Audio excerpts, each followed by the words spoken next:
Dopo lo stop del ramo edile della FIP industriale, il Tribunale di Padova ha sancito il fallimento di Coge Mantovani.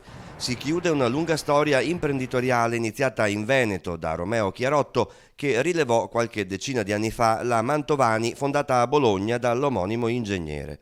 In Veneto l'impresa si specializzò in infrastrutture. Dei 116 dipendenti oggi ne ha solo 21 che non ricevono lo stipendio da dicembre 2018. Che oggi si vedono quindi appese al filo appunto di un fallimento e in attesa delle decisioni che prenderà il curatore fallimentare. Troppo comodo dare tutte le responsabilità alla crisi economica del 2008, ammonisce il segretario della Fillea. I curriculum dei protagonisti del fallimento erano noti, dice, anche ai non addetti ai lavori. Pare incredibile che fossero ignorati dai protagonisti della scena economica regionale e nazionale. E così Perdiamo un patrimonio che dovrebbe essere considerato della comunità tutta, no? Un bene comune